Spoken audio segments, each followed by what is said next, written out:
Hello, everyone, and welcome. Thank you. Thank you to all of you who I can see are here on time. This is fantastic. I can see a lot of people already in the room.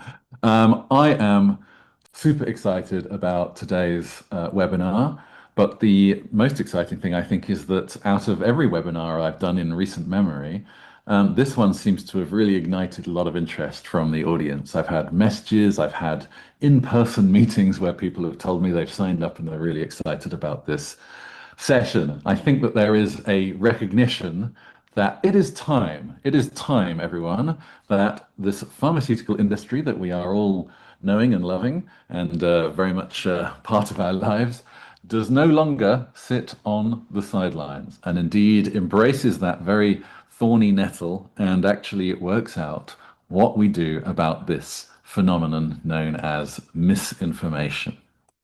So today's title is called Doctor Truths, and the reason we chose that title is it's also the name of a report, which I will cover in a few moments. But the tagline hopefully informs you: the misinformation illness you can't cure with medicine. And that's really the point. We can't bury our heads in the sand, particularly if we describe ourselves as patient centric or caring about patient outcomes. When there's such a huge elephant in the room that is this misinformation phenomenon, I don't think that any of us should be able to sleep at night thinking that we're doing a good job unless we are actually doing something about this, whether upfront or indirectly or subtly behind the scenes. It doesn't matter in many ways the approach that we take, but that we are indeed trying to do something so that at least we can sit comfortably and sleep at night knowing that we're doing what we can. It's kind of a hidden pandemic, I would argue. It's genuinely reshaping healthcare. And it's not obviously a virus in the traditional sense, but actually much of the behavior of it could be described as virus-like. And it is rewriting the behavior that patients take. It's eroding the trust in experts. I would even argue that it is making the once infallible goal of being high-minded with scientific prowess question marked, probably for the first time ever, really, certainly in our lifetimes anyway. So this webinar is super important. I think it's time to not just expose how that misinformation has infiltrated our everyday decisions and everyday understanding, but the urgent question of what we do about it. Well, the good news is that I am joined by some fantastic panelists who I'm going to introduce in a second. But before I do that, I'm actually going to ask for two things. Firstly, get that chat window out. Please say hello. I want you to, every single person watching this webinar, to introduce themselves, to tell us where you're dialing in from, and maybe, if you can, a little sentence on why you decided to come to this webinar, what you're really interested in finding out about. So I don't want anyone really sitting on the sidelines, because that is exactly what our industry has been guilty of so far. I would also really like for you guys to look at your screen, because I'm going to get one of our little poll questions going from the outset. And this poll is called, Where Are You Now? I'm doing this one before sharing any information, because I want to know where everybody sits today before being influenced by the conversation. You can see it's a three-part question. How big a threat do you believe misinformation poses to healthcare today? Second one, what's the level of exposure to misinformation that you witnessed in your personal life? And you can see I've got some levels there. So choose the highest level that you've personally experienced, right the way from being affected directly yourself, all the way down to not really seeing it at all. And then finally, how confident are you that your company, or pharma in general, if you don't work for a pharma company, truly understands how this misinformation actually spreads and proliferates? So I'll give you a couple of minutes to do that whilst I move on. What I'd actually like to do is I'm going to start with the video, actually, if that's all right. So I'm cueing my colleague Lorna, who's sitting over from me. And I'd like us to just take a quick look at this video, which I think tells us a lot.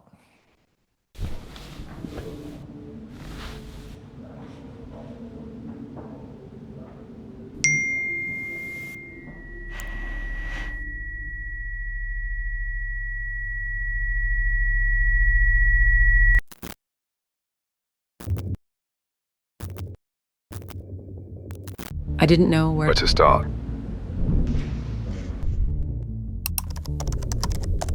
But I had to know more. I typed the words that kept me awake.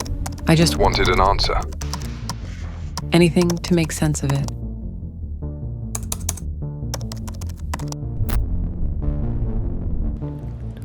Sometimes what I found felt right. Sometimes it felt too good to be true. That time, it was just what I was looking for.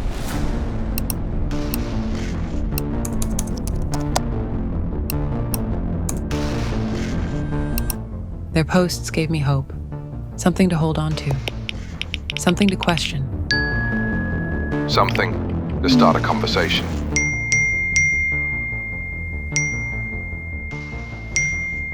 So I searched again, not really to learn, but to confirm. To find the facts that fit. The stories I wanted to believe. The more I searched, the more I found. The more I posted, the more it spread. Each answer led to another question. Each post led to another. Until it felt like there was no going back. Like, comment, subscribe. I was just following it, or maybe feeding it. Every choice, every click comes with a cost.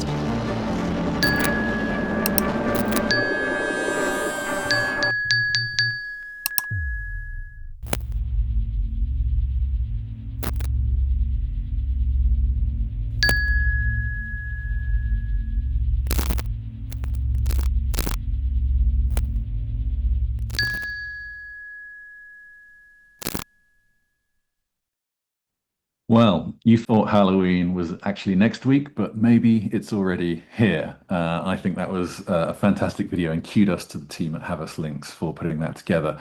And super excited that, as you'll see coming up in a moment, we are joined by two experts from Havas Links on this Indeed webinar. Now, have you downloaded the report? I personally read the report last week and found it really quite moving. So moving that I thought I would share with you to introduce this topic some of the biggest reflections that I had. And then, of course, we will move on to further reflections from Havas Links on some of the most incredible findings. I'm going to stop the poll in about 1 minute, so make sure you've answered that. I think about 80% of you have. What were my standout moments from the report? Number one, misinformation is not something in a corner somewhere. It is absolutely mainstream, and I think you're going to see that when I show you the poll results as well in a minute. It's no longer confined to alternative channels. It's actually right up front, and it affects most of us. Misinformation is not the whole truth. Partial truths actually outperform outright lies, and they outperform the truth as well. It's like that halfway house is the most dangerous form. Stuff that sounds credible, maybe has elements of credibility in it, but then skews it or reframes it, often with an emotional slant that makes it more shareable and more divisive. Farmers' silence is harmful. Yes, doing nothing is sometimes worse than doing something, and this is one of those instances. The industry's hesitancy creates a vacuum of information. That vacuum is being filled by louder and more persuasive but less credible voices. And in some therapy areas in particular, there's such a strong absence of a farmer response. It allows those narratives to actually harden into truths long before any evidence-based messages arrive. Social media, we all criticize social media. We think it's a dangerous platform so much. But the literacy on social media isn't the actual problem. That's just the channel. It's a kind of emotional gullibility. Patients, they're not stupid. They're just actually, like many of us, driven by emotions. And misinformation tends to do far better at that than any of the information that we, or indeed many of our stakeholders, supply. The battle for attention over accuracy is going to be the battle of who wins. Thinking that you can simply have better facts, more accurate information, does not mean that you are going to win this fight. you have to think about the entertainment value. You have to think about the virality and the emotional level of content that is being considered here. Anything else, I'm afraid, may make you feel good, but is not good enough. Make some friends. I think that the report did a really good job of ensuring that we understand that pharma is not alone, and countering this misinformation requires allies, maybe even new allies. We need those coalitions. This is obviously to help with trust, but it's also to help with the quality of the message as well. So make some friends, please, everybody. And there's the QR code. If you haven't downloaded it yet, take a picture right now with your phone and make sure that indeed you have. Right, I'm going to end the poll and have a look at the results and also introduce our wonderful panel. Starts with Neka. Neka is from ViiV Healthcare, and I absolutely love, Neka, that you are here in the first place because you are willing to speak from a pharma company perspective.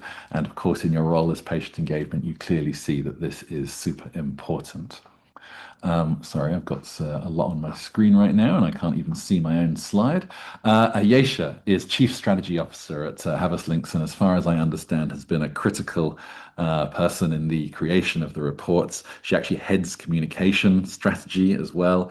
And of course, you all know Havas Links. It's one of the leading creative agencies within the Havas Health Global Network. And Ayesha has been a strategist for 30 years, leading teams globally.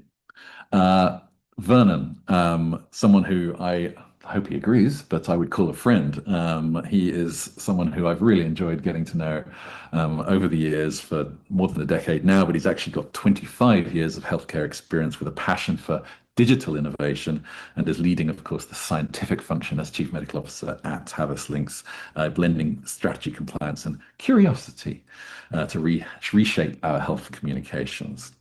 And David, last but certainly not least, the founder of PM Life Sciences. He's a physician, a health tech investor, co-founder, bridges medicine, policy, innovation, passionate about improving the NHS and helping healthcare companies thrive. And he tackles market access and policy barriers straight on. He's actually a political enthusiast, but also a surgeon with background, and of course wants to make sure that we get the right information. As you can see, a fantastic panel, one that I'm really, really happy. Let's have a look at the poll results. There's quite a lot to get through before we get on to things. Apologies for that. I promise we'll start the discussion part of this soon. So where are we now? How big a threat do you think this is? 55% of you say a major challenge affecting real outcomes. That's obviously the majority, with equal on growing and crushing. Thankfully, none of you think it's overhyped. You probably wouldn't be in this room if you did, but that's still reassuring. What is the level of exposure that you've witnessed in your personal life? I was super interested to find the results of this. As you can see, it's a bit of a normal distribution, level 5 being the highest with a third of the results there. I've reasoned with someone who's been influenced by misinformation, but then it sort of peters off at both ends. But interestingly, nobody really at level 1 or 2. I think that illustrates what I said earlier. This is very mainstream. How confident are you that your company or pharma companies in general truly understand? Well, 41% of you say not confident, but in second place, somewhat. Okay, we're making progress, but we need to make more progress. That's how I see what we're doing. You might also remember that when you signed up for the webinar, there are a couple of questions you actually answered. Let me just quickly show you the results of those. Question 1. Which of these do you see as the biggest threat from health information today? Well, you can see the numbers, but what do they mean? Firstly, misleading influences at 34% of the vote. Sorry, I got too much on my screen again. Cherry-picked or distorted data for very closely behind us, 33%. Distrust in experts, 21%. Health hack culture, and then other taking up the rest. Question 2 was what feels like the toughest misinformation challenge for your patients right now? And myths spreading faster than we can correct them was 34%. Patients trusting Dr. Google or social media, 25%. Pharma seen as part of the problem, not the solution. So maybe that inactivity or poor activity taking up a fifth of the vote there. And finally, conflicting data creating confusion rather than clarity. There was, of course, a small amount elsewhere as well. Okay, so I've got through some of the housekeeping. Vernon, I would love to hand to you at this point. There's already been a lot of information, but there is more information, not misinformation, that we need to make sure we're all informed by. So Vernon, if you are able to share slides, I would be very grateful. And if you can turn your video on. Yes, there you are. Marvelous. Oh, we're all turning our videos on. That's good to see. But Vernon, over to you for the moment. Okay, well, hello everyone. Absolute pleasure to be here with you, and lots of encouraging comments I'm very pleased to see in the chat as we go. So can everybody see the slide? So we're going to use this as a basis for then to springboard into the conversation and get into discussions, but it's going to help us really understand some of the nuances and differences as we explore and sort of break down this big challenge, right? Aisha. Okay. Are you going to hit the slides? Thank you. So every year, the World Economic Forum compiles a global risks report where they rank what the biggest short, medium, and long-term risks are that could negatively impact GDP or population or natural resources. And this year, it's the second year in a row where they have ranked misinformation and disinformation as being the single biggest short-term risk to the world. That's bigger than armed conflict or extreme weather events. And part of the reason for that is because of the sheer number of people that this is impacting globally. And we're also seeing it now as a real health crisis because the outgoing FDA commissioner was on record as saying last year, I think, that health misinformation is now the leading cause of death in the US, and that it surpasses heart disease, it surpasses cancer. And what we know, our best guesstimate of the health-related content that's on social media at the moment is around a third of it contains misinformation or disinformation. So the scale of this is enormous. So there's two really important factors at play, and we're going to break these down for you. But what the first is a decades-long erosion in trust. Now, whether you know it or not, we're now living in what's called a post-truth era, right? Very dystopian, but fundamentally, there has been an erosion and a degradation in trust in institutions, organizations, political parties. We're going to come on to some of the factors at play. The second aspect is the increasing strain on the health systems, right? So with aging populations, complex disease, challenges with access, and that leads to delays to diagnosis, lag time to get into clinic and hospital. So that disenfranchises, patients. They're not having the expectations that they expect, and so they're looking elsewhere. Now, if we step back a sec and just think about this historically, right? Healthcare was hyperlocal. Your family doctor knew you, Paul, knew your family, your medical history. It was paternalistic, yeah, but it was based entirely on those relationships. And since about World War II, we baked sort of trust in health into institutions. We had the NHS, the World Health Organizations, global health systems really came into play and organized themselves. But more recently, that has been fractured, and we've had scandal upon scandal, from whether it's a financial crash, the opioid crisis. We've had worsening health inequity, again, disenfranchising people. And on top of that, this steady increase in misinformation. So now today, trust doesn't flow sort of top to bottom like it used to. It actually flows sideways. So our patients and healthcare professionals are turning to authentic, credible voices that have shared experiences, right? Their peers a lot of the time. Now, or what they feel are their peers. So what we're seeing is not just a change in preference of communication. What we're seeing is a transformation in the architecture of trust itself. So the strain on public health systems obviously has happened at the same time as the explosion in the internet, and people are searching for alternative sources of information and support. And the impacts of that are not all negative. For a lot of people, that desire to educate themselves and to take greater control of their own health has led to patients becoming more empowered, becoming much more proactive in their care, taking a much greater part in their own health decisions. The challenge, though, is that you can directly correlate the influence of online health information to reduce trust in HCPs. And what people are not saying is that they no longer trust HCPs at all.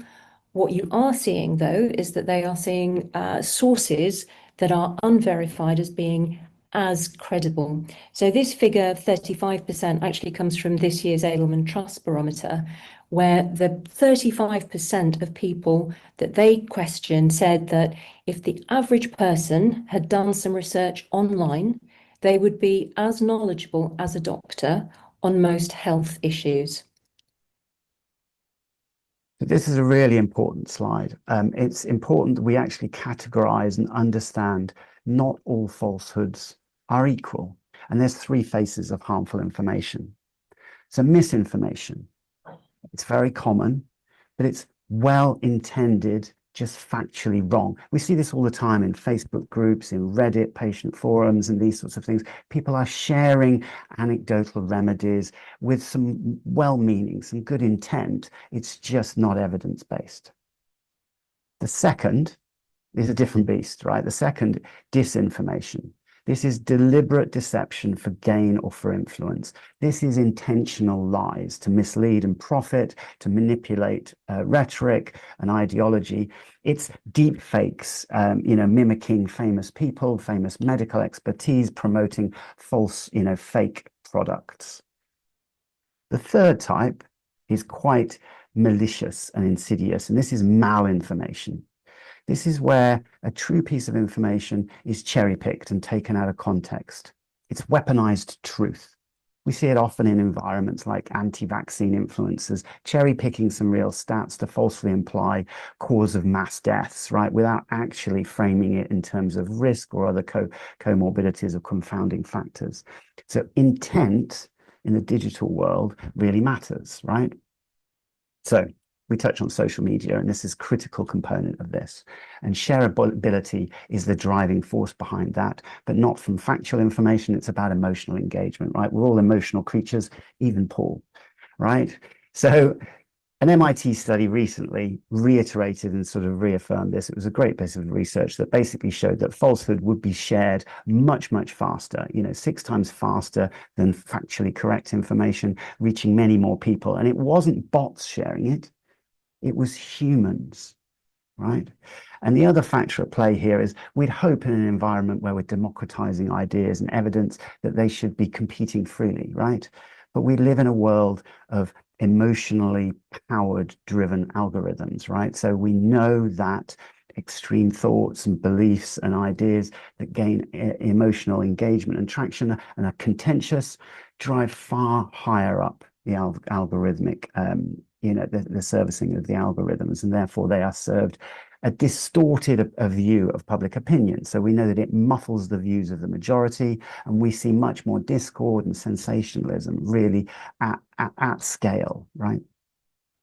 And of course, tech is part and parcel of this, right? In an ideal world, AI would be a perfect steward for HCPs to get the right evidence they need at the right time, and they would steward people, public and patients alike, to the right information.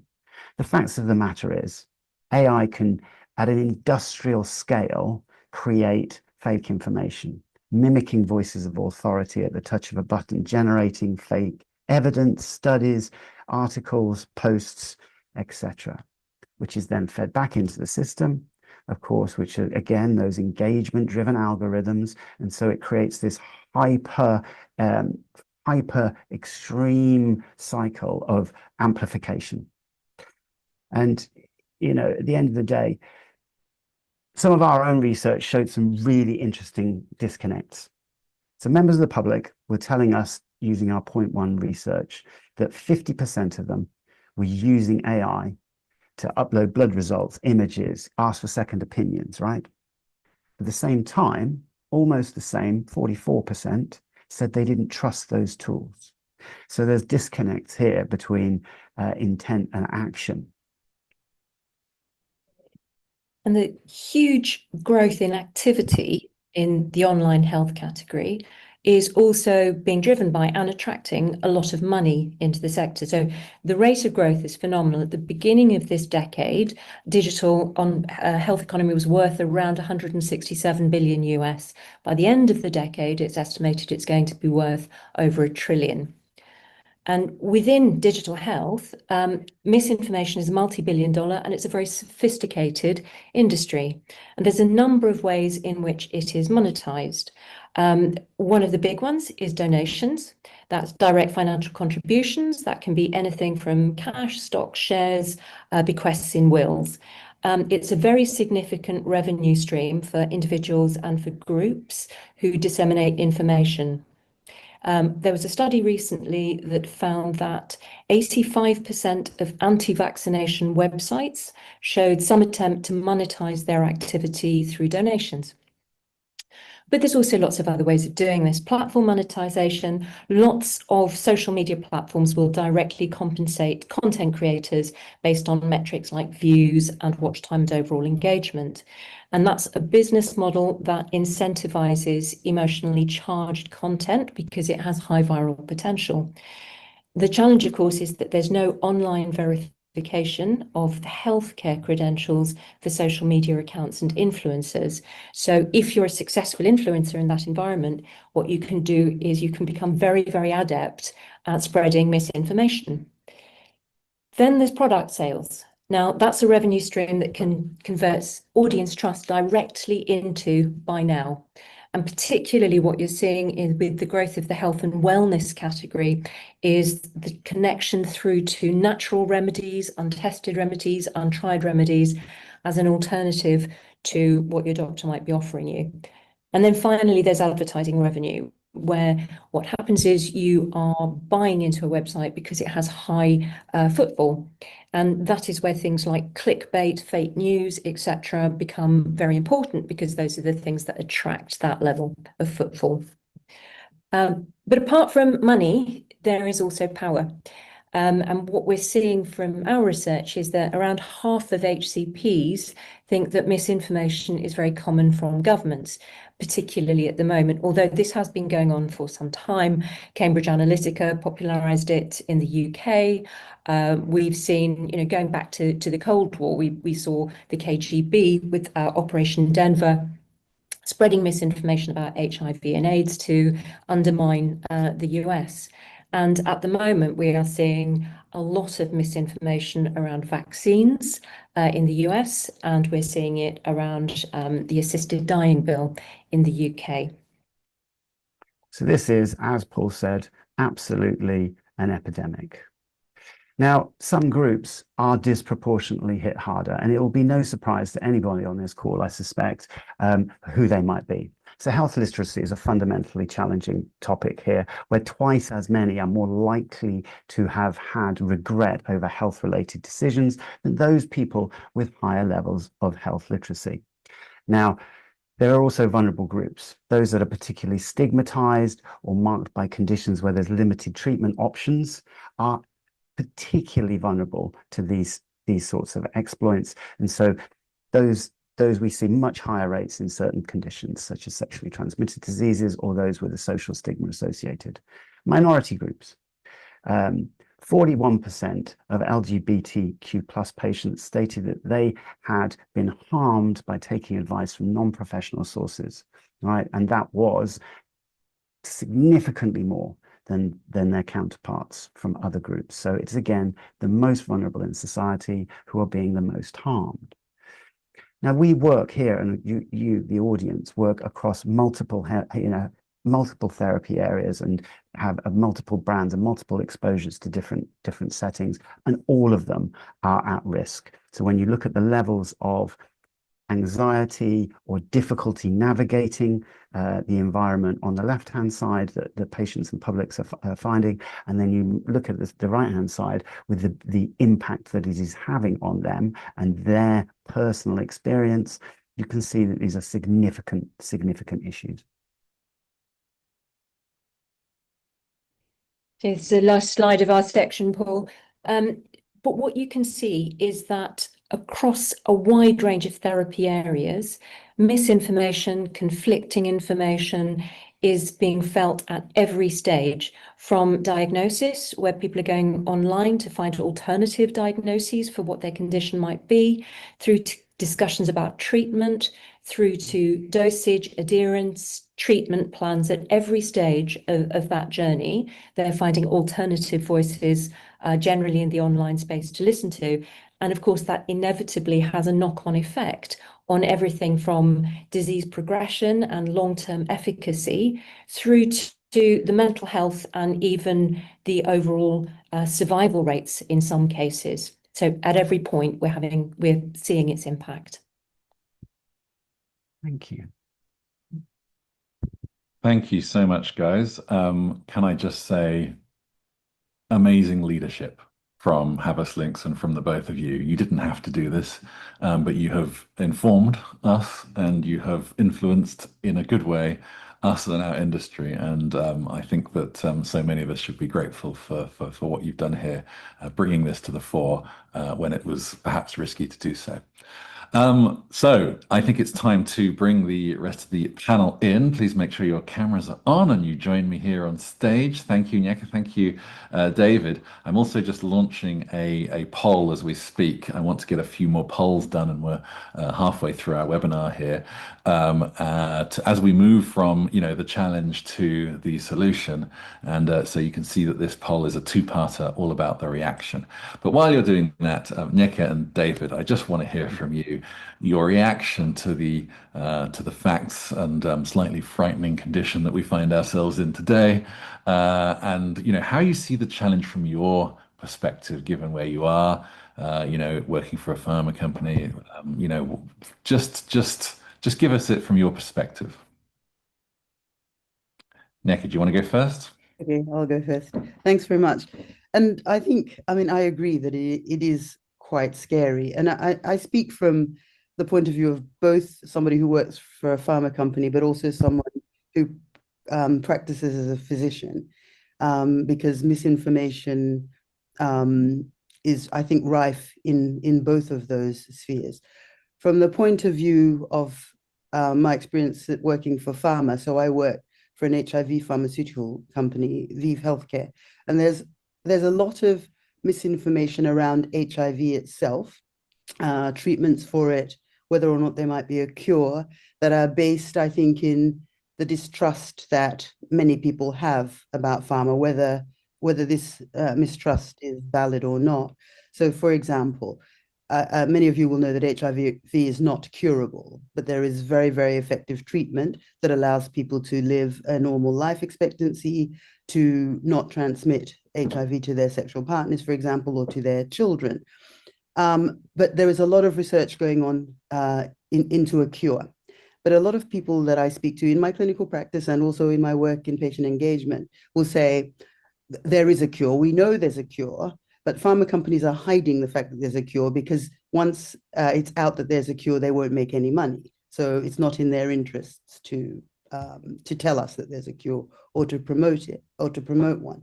And in my work as a clinician, although we now have very effective treatments that are not as unpleasant to take, for example, as earlier ones, there are still people who are very reluctant to take treatment because they don't believe that treatment works, and they don't believe that HIV can be treated. And I've had people die as a consequence of the fact that they are in forums where people are talking about the fact that there is no effective treatment for HIV.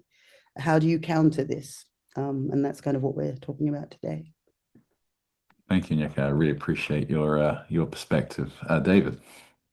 Yeah, I'd like to echo your thanks to Naisha for publishing this and at a really important time. I think we have seen, and there's a comment in the chat that this isn't just a social media issue. We have seen this sort of collapse in trust in authority, this sort of collapse in belief in expertise, I guess, driven by politics and politicians over the last little while.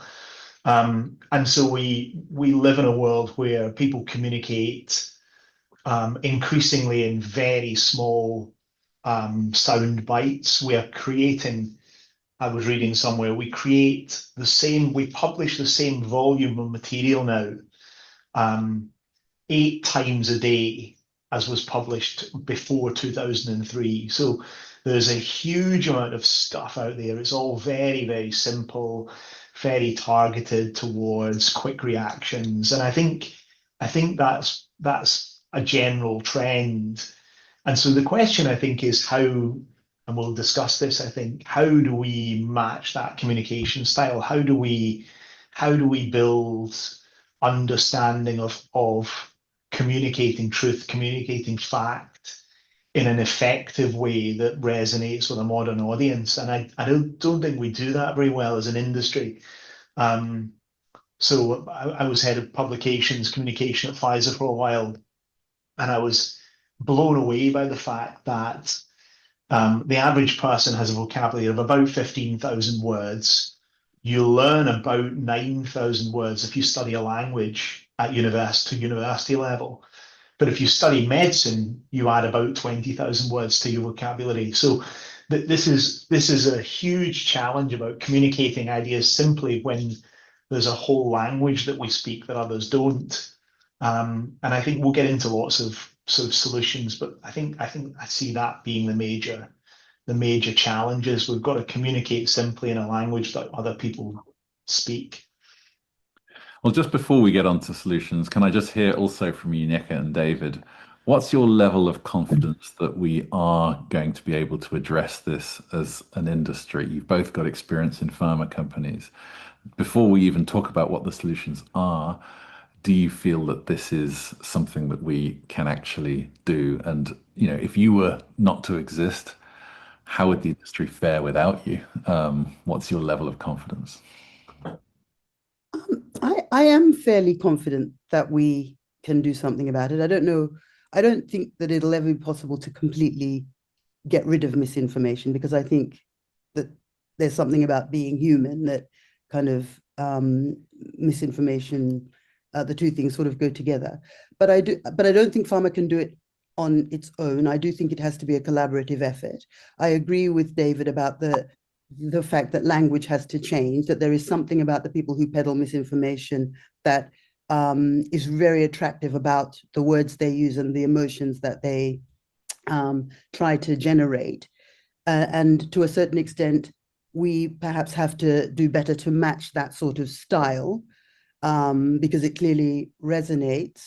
I think that there's also something about the people who are speaking, and that there is still this idea that things that come out of pharma may be inherently, or may have an inherent amount of untruth to them. So there was something in the report that said something to the effect that 1 in 5 millennial HCPs don't trust pharma branded websites. So, you know, is the way that pharma tackles this, should the direction, and we're not talking about solutions just now, but should we be maybe moving away from having something that has the name of a pharma website on it if we want people to believe it? And who do we need to collaborate with, whose voices people listen to, in order to make sure that our message is heard? Thank you, Nika. So moving into solutions, but David, just before we do, any reaction from you have, or confidence level, shall we say? Confidence level. So I think if you take it as a binary, things are terrible and we'll fix it and this won't ever be a problem again, then of course not. For me, the question is, how do we minimize harm from misinformation? That's a much more useful question. And I think we've had this problem throughout history with quack remedies. I mean, it's not a new phenomenon. So the question is really fundamentally how we build systems that communicate evidence and information in a way that's trustworthy, so that the maximum number of people get the best health outcomes that they possibly can. That for me is a much more interesting question. And I absolutely am confident that we can do that and we can build that. I think Nick is right, it will require collaboration with lots of people other than just pharma. But it will require, as I said at the beginning, an understanding of behavioral science, an understanding of emotional connection, not just accuracy and infallibility, if you like. That for me is the question that I find myself somewhat perturbed by. When I go to a pharma company, I say, how many people in this room are experts in behavioral science? I don't get any hands go up. And that to me is still frightening, frankly, when we deal in a very human industry. So I've clicked share results on the poll that we've just done. And Vernon and Aisha, before I go through the results, any reaction to what you heard from Necker and David? Vernon? Do you want to, They've been very so polite. we're going to get onto the systems play in a second, which is fantastic. Thank you for setting that up beautifully, David. I'm hugely encouraged by some of the comments out there as well. The thing about the psychology is about relationships. We've spent too long pushing information around and hoping it would stick to people and not really being centric to the audience and who they value and don't value. And that's the part. We've got some really interesting learnings that we can. So Necker, somebody I knew that was in the States during COVID, went on a real mission to try and debunk some of the misinformation, particularly for people of color, but was seen as part of the problem because they worked in the hospital. So they had to partner with grassroots individuals in a number of different ways, and those are the sorts of things that we absolutely need to maximize and use and bring to the fore. So we're going to use a really simple framework that some smarter people than us came up with to help us to tackle this. And to David's point, it is about a systems play here, right? And actually, we don't have to do everything ourselves. When you get into this, it starts becoming quite depressing, right? We all become a bit nihilistic about the end of the world, right? But actually, there are loads of brilliant things happening out there. If we can help stitch them together, join them together, and collectively help each other. This is about a collective play, right? And it used to be okay to do nothing. PR crisis management was, take the oxygen out of the room, don't get into an argument, and it'll go away. This is not the case. This is a perma environment, right? A perma crisis of misinformation. So we have to step up and act. So while I bring Aisha, you can add while I just Yeah, I'm also loving some of the things that Paul is saying about behavioral science and so on. I read an interesting statistic the other day that most normal people will use system 2 thinking around 5% of the time, and system 1 thinking, which is fast and intuitive and emotional, about 95% of the time. With HCPs, it's more like 70-30. So HCPs do tend to think more logically and more in longhand, if you like. But even then, 70% of the time, you're still using those emotional shortcuts and so on. So we have to just get better at translating what we do every day into the language that most people are buying into in this online space. So, as I mentioned, the Alan Turing Institute have come up with a really sensible strategic framework that breaks it down very, very simply. 3 C's. They talk about counsel. So this is about educating the general public and HCPs. And we know from our research, 70% of HCPs think this is one of the most important things to raise awareness, okay? And 6 out of 10 patients we spoke to are begging us for better health literacy, better health information, and navigating who to trust and who not to trust. They teach this in schools in Finland to teenagers, right? How to trust sources. We can scale that. The second bit, which is curb, is actually a little bit trickier because some of this does rely on working with the platforms, but there is actually a great deal that platforms can do and that they have been doing in slightly different areas. But, impacting the publishers of misinformation by demonetizing, delisting, blocking content is something that we can work with platforms to do.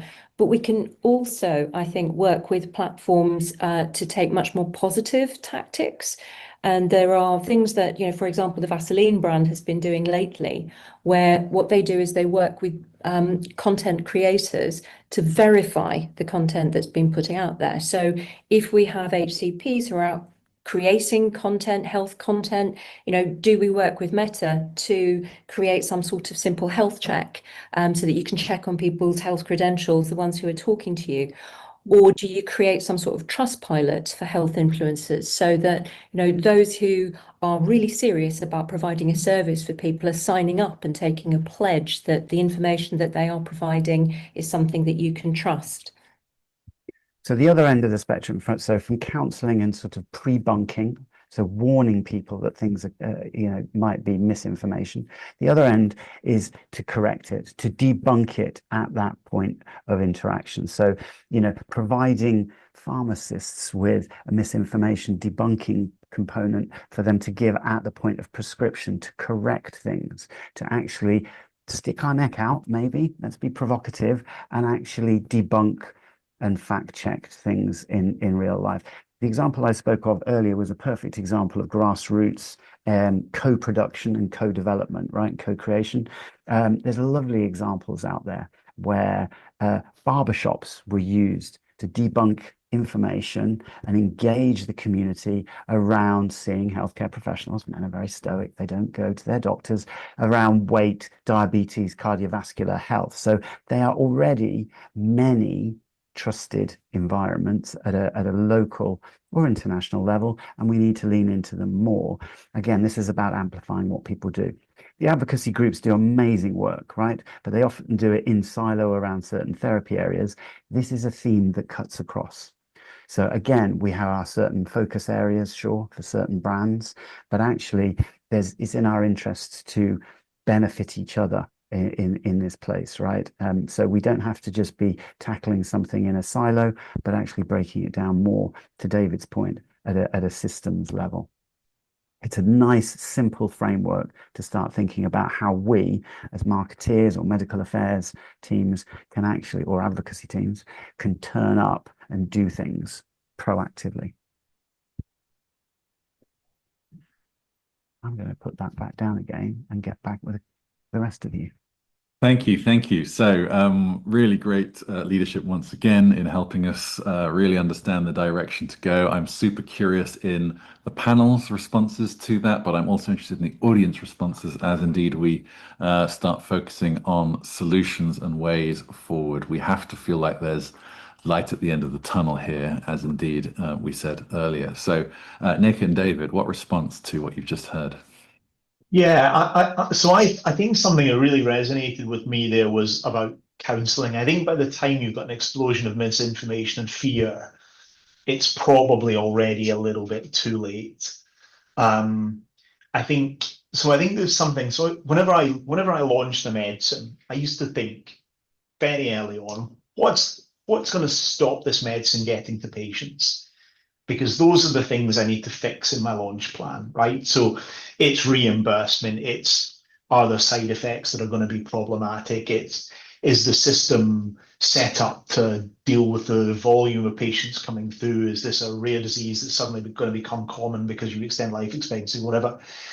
Maybe we need to think, as we do that journey, we need to add to that the question of what is going to be the misinformation that comes out? What is going to be the objection from public and on social media? We maybe need to reframe our thinking. We've always thought, what's the objection going to be from healthcare professionals? But as we move into a world where patients want much more control and say over how they are treated, I think the question has to become not just what's going to stop HCPs prescribing it, but what's going to stop patients wanting to receive the medicine. And I think that's a big mindset shift for industry. Yeah, well, thank you, David. Some positive and solution-oriented words there as well. Neka, keen to hear your response, but also I've asked one more poll. This is directly addressing what pharma's counter strategy is, so keen to see your answers there. Neka. Agree very much with what David's just said. I wanted to just go back to the needing to be competent scientists, just very briefly, because I'd like to challenge it very slightly from the point of view of the fact that the majority of people who peddle misinformation are not behavioral scientists. but they manage to be very successful without having any kind of qualification in behavioral science. So I think before we decide that we have to go down the path of qualifying in another area, perhaps we might think about that a little bit. But the other thing that I wanted to mention was the point that Vernon made when he was talking about the three areas that we could try to use as the framework for countering misinformation. And one of the things that I've heard from community groups that I speak to is we're aware of this misinformation, but we don't have enough information to counter it. So how can we work with you to create tools to be able to provide information to the people that we are advocates for and the communities into which we go, so that we can talk to people about what's right, talk to people about medicines and about all the sorts of medicines that there are, about the impact that they have, but also about issues that are related to HIV and living with HIV as a whole, that people just don't have information about. Because I think we make the assumption that people living with the condition know everything that there is to know about it, but the reality is that they don't necessarily. And how can we, in a compliant way, work with communities to help them to obtain the information that they need? Absolutely. We have only got 7 minutes left. Time flies when you're having fun. I don't know if fun's the right word here, but certainly it's been a super interesting conversation so far. I would love for each of the panel members, and I include Vernon and Aisha in this, to help us prioritize. There are, as we've just seen, a range of different things that we could and perhaps should be doing. But what would you argue is the Monday morning action that you would want to put above all else? In fact, if you were CEO of a pharmaceutical company, what would be your action to try and take some leadership position here as the primary focus that you would do? And I realize that's going to be just like people are complaining in the poll. It's hard to choose one thing, right? But by forcing you to choose one, I hope it helps us focus the mind. So yeah, I realize you probably all want 10 minutes to think about that, but I'm just not going to let that happen, am I? So what would you do, CEO of the company, Monday morning, action, priority?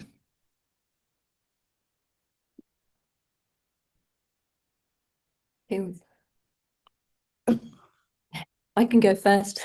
I think doing nothing isn't an option. I think monitoring what's happening in the social space when people are discussing the products that we're making, the treatments that are out there, is critical. Knowing what is going on is one great step towards it. And I'm completely with David that we need to jump in and start being proactive and counselling early to get ahead of a crisis before it starts happening. And just while you're there, Aisha, do you want to answer Nika's point about how we don't necessarily need to be behavioral scientists? Yeah, I think that's a longer conversation, but I think Okay, behavioral science is really about understanding why are some of those things more attractive than others, and why are they going viral, whereas our information isn't. I think we need to know that. We need to understand it. Excellent. Who's next? I'm going to pick up on. Actually, I'm going to echo the comments somebody on the chat. I think we have to be bolder about these things. People do not respond well to large corporations hidden behind organizations at arm's length and distance. And, sending a press release out 3 months later about something is just irrelevant. I think there's two levels. I think there's actually sticking our neck and heads above the parapet about doing something societally valuable that's about public awareness and raising awareness. And I think at a more manageable level within therapy areas, there's lots of things medical affairs and marketeers can do to be targeted with their approach. So they don't have to tackle, I think you should tackle both, but you can spread it within the organization. And I think that's part of the problem. Nobody's taking ownership of it, right? So actually you could do it on the corporate side on one side, or on the medical above brand on one side, and then the marketeers tackle something very specific that's easier for them. So we play to those strengths, but actually it's unethical. It makes no business sense. Your medicines are not going to get the adoption that we need, and society is going to suffer and continue to suffer if we don't. I'll get off my soapbox now. Mic drop moment there, Vernon. Thank you. Just before we go to Aneka and David, I've closed that poll so you can see the results there. What would make the biggest difference in ensuring farmers' messages are more resilient? This is what the audience says. So 24%, making scientific data emotionally resonant is the winner, but actually quite a broad spread, I would say, of answers. No super clear-cut winner there. So clearly, a lot of things is the real answer to that. Second one, what should success look like? So, you know, this is almost how do we measure ourselves? How do we make sure we've gained stronger patient trust and more engagement with credible sources are the winners there. So interesting responses. So Aneka and David, you've basically got the final word in our last couple of minutes here. Yeah, so maybe I'll go. I think thinking to the question about being CEO on Monday morning, I think the first thing one has to do is to bring the organization with them. And I think we do have to acknowledge that there are people within our organizations who don't necessarily believe the things that we believe. And understanding that they may not be willing to disclose that they don't believe those things if they feel that they're in the minority, but they certainly exist. I know people in organizations that I work in who are anti-vaxxers. So I think thinking about the majority, I think we have to have a situation. So if I were the CEO, I would talk to the organization and say, this is an issue. How do we think we can solve it as an organization and get people in their different teams to think about how they might go about doing it? And then we can then, I guess, adopt some of those solutions ourselves as an organization if we think that they are worth, you know, that they are likely to be successful, and start from there, but do it as an organization as a whole. Excellent. Thank you very much. Some motivating words and some people in the comments talking about how this is motivating them too. David. I've got 1 minute left, so I'm going to have to be pithy and say something profound, yes, memorable yeah. and profound. What I would say is, I think in a world of self-regulation, I think we can probably do much more already than we really believe we can. I think I would stop being frightened. I think I'd communicate openly, transparently, and effectively. I think I'd spend much more time doing it in a human way. And I'd think much more carefully about how we produce communication that's written in a plain language way. Think much more carefully about plain language summaries. That's what I would do. Be real, I think, is my way of summarizing what you're saying, David, if I may be so. A little bit. Yeah, no, I really appreciate that. I think it's a good moment to finish the conversation on. You can see I've done a final next steps poll, so make sure you answer that as well. You also see, if you're looking at the chat window, that the team at Havas Links have graciously given us 5 slots in their calendars. Whatever you want to discuss about this, but if you want to take the conversation further, the agenda is yours. So if you are interested in taking one of those 5 slots, please do let me know. I can see a couple of people have just written yes in the thing there. And I just want to say a enormous, like, not even just a thank you, but a sort of bow down type thank you, if I may, because this is killing people unless we do better. And the fact that so many of us remain silent and you all chose not to actually makes me sleep better at night, that's for sure. And this is the kind of work I would love to see our industry doing much more of. It's so rare that we see anyone taking a leadership position on this in our industry. And yeah, it's a beautiful thing.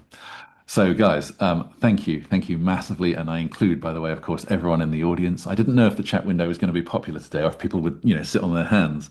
And I think we've had a nice discussion, some really good sentiments in there.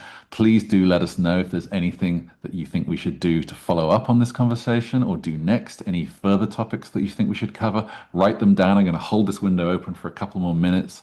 But for now, I want to respect all of your time. Make sure you can get to your next meeting, as I'm sure it's pressing already. And once again, massive thank you, especially to the Havas Links team, but also Aneka and David for sharing so much today. It's been a really great moment. Thanks a lot, everyone. Thank you. Good to see you.